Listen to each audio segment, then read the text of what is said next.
Hey everyone, welcome to today's video. I'm Jody, and on this channel you'll find our family vlogs, some of my mommy videos like this one, and some product reviews from time to time. Please consider subscribing and becoming part of the family. And this is video 5 in this sort of series that I've been sharing of my story and talking about certain circumstances that I hope can help others from making the same mistakes that I have and feeling the same pain that I have felt.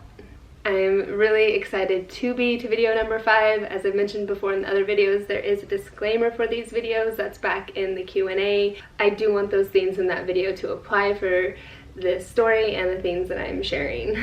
It feels really good to be to this point in sharing these things. There are a lot of other topics that I could touch on, things that I have, choices that I have made that were really poor and I regret making.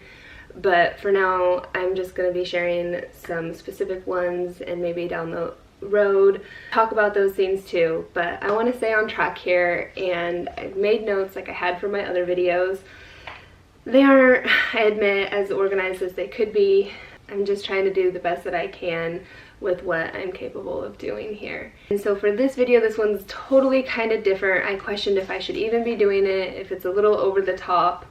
But I did want to wrap back on a question that was asked in the Adrian Q&A, and it was, why did your mother steal your child and go from being her grandma to her mom? I want to reinforce here that I did make some poor choices, but it was kind of like the perfect storm of events that led to it looking like that and seeming like that, and kind of is like that in all honesty. Bear with me here on this video. I watch a lot of Dateline, and sometimes I envision this story being on Dateline or something. And so I gave it a title, and it's called A Great Oppression. And if you look at this kind of like a Dateline case or a crime or whatever, there's normally like a motive and a victim and all that stuff. So normally when someone commits a crime or does something, they have something to gain from it. In this case, I feel like Adrian was gaining a security in their marriage, and they preyed on my weakness. I know I am weak-minded, and I'm working very hard on not being weak-minded because I need to raise powerful-minded babies. And I want to raise babies that are strong-minded, so I need to be the strongest that I can be. And at that time in my life, I was not. I was nowhere near it. I was still young and a baby and lived a very sheltered life. But back to this. With that, she knew me the best. And so when you want to talk like the perfect con, it's kind of like when you make someone believe that it's their own idea. And I felt like they made me believe that this adoption was my own idea. But I feel like, in all honesty, it was their goal before I even knew it was their goal. I also wanted to say it looks even better because she looks like the victim in the fact that she's having to take care of my kid, I feel like, and that's not what she wanted, and it changed her life. Well, if that's not what you wanted, then what the heck were you doing hiring a private investigator, in my eyes? But anyway, so with that being said, it's like I was really the helpless one, and I just want to like insert some movies here, Roger Rabbit, or even soap operas, which I knew she watched a lot, and there was a mom that was always just meddling in the kids' lives, and like I just feel like that helped her get half of her ideas for what she was going to do. And the fact that she acted like this hurt her, and it doesn't hurt me, and in all honesty, it hurts everyone, and who we need to be thinking about the most is the kids. And I don't feel like that's what's being put forth right now. I feel like everyone's butthurt or hurt, and no one's accepting the apologies, and it's just keeping this door shut that it's just, if it opens, it's going to cause more pain, not that it can cause healing. So let's move on from that, which is kind of funny because then it talks about who's hurting who, whereas if you know, just you keep an estranged relationship estranged, it's just going to continue to be pain for people, I feel like. But then again, there are times where, like in my case, where I'm happy not having a relationship with my mother because that was toxic, and sometimes you do need to let go of relationships, and even if that means like the person that should be closest to you, and that's a very hard thing to accept.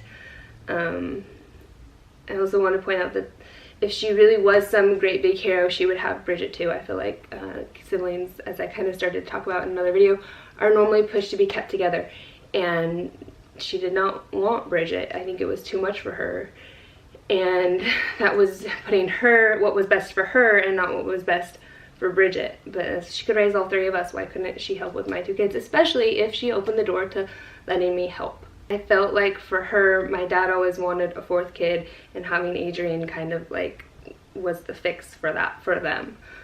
I also wanted to point out that if it was some big awful thing that I have done here, what did Adrian's father family do to deserve to not get to know Adrian? Her grandmother wanted to be there. I get that. I mean, I haven't really talked on that. There was contact between my mom and Adrian's dad, and I wasn't told about it, and then when I was, I got upset, and then I was told that's why I wasn't told about it. And so they were putting trust in the things that they were talking to her about, but she wasn't saying any of those things to me. And so then therefore, when I found out about it, I instantly got shut down because I was upset, but I was like, I'm the pregnant one, this is my story, this is my life, we should be talking about these things, not you talking about them for me. So I really don't know what was ever said or what went on, but I do know he wanted to be there at the hospital, and I guess his sister had flown home and wanted to be there. And when I was in labor, I asked, I was like, should I call him and let him know? And she was just like, no, he hasn't wanted anything to do with it, why would you have him here?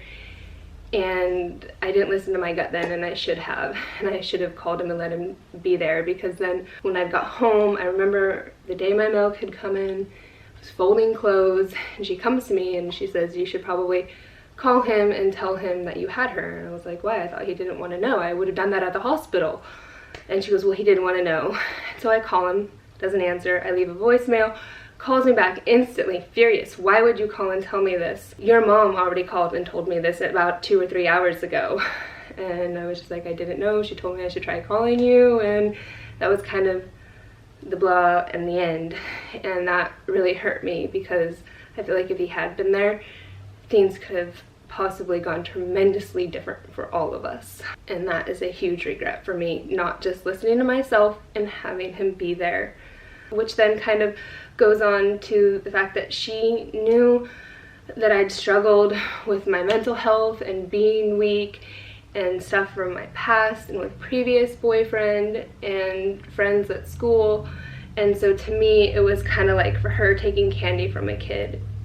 I see a better pasture for myself. All I have to do is do these things and I've got it. There is someone who, once I kind of opened up about some aspects of this story that aren't mine to share, she came to me a few months down the road and said that they resonated with her and had something to share that she felt wasn't hers to share, but shared it anyway. And between sharing those things between the two of us, it was kind of like, yeah, I got worked pretty good. But like I have to say here, I have to remember that I also made really poor choices that made it easy to get worked. And which that kind of going from, she was not emotionally that strong. She went through something really hard with my father and choices he made, and it wrecked her for like half a year. And we were all like, what the heck is going on? And once that kind of came to light, it made sense. And I see that, and I see myself how easily wrecked by something hard can knock you off your feet, and you just are wrecked for like half a year. I mean, I feel like that's what this has been doing, but this has been going on ever since that day I convinced myself taking the road to adoption was the right route, and not weighing the amount of carrying the grief.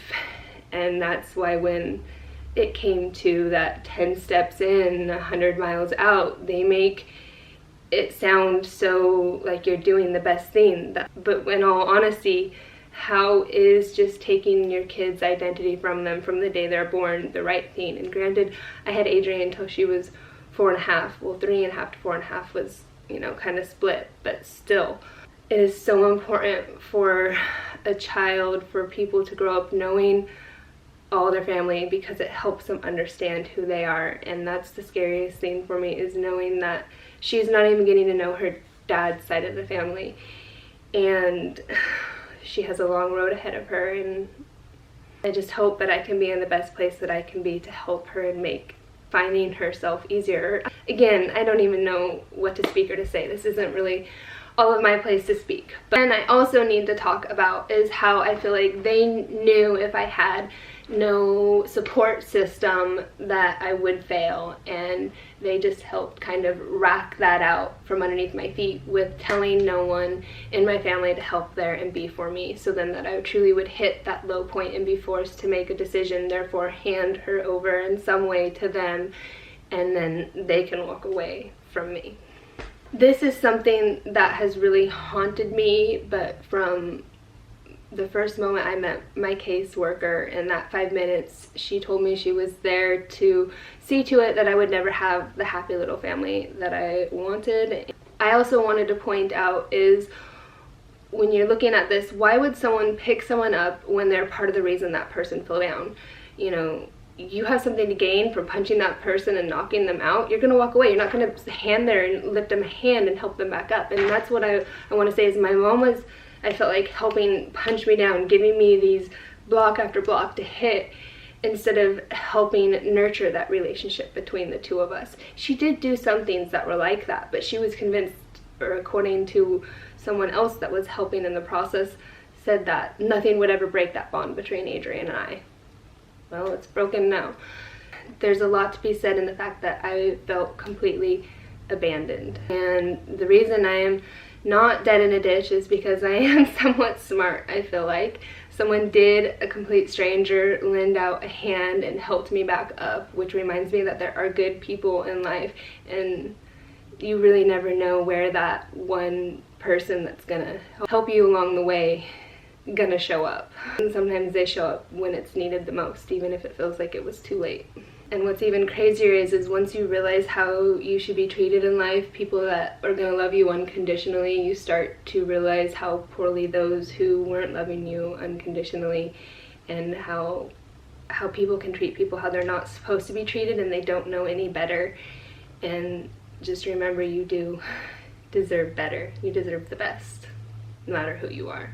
I want to add, what's really neat about making these videos is that we are able to heal from our past, and in doing this, I can see that when you have courage and strength and unconditional love, healing is possible. What's crazy is this doesn't even begin to touch on the Bridget story, and I haven't done the Q&A.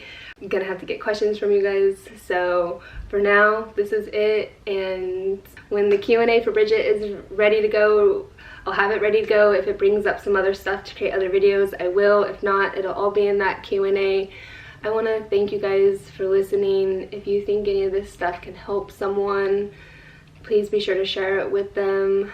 Again, subscribe, become part of the family. And it's hard to say, if you enjoyed this video, please give it a thumbs up.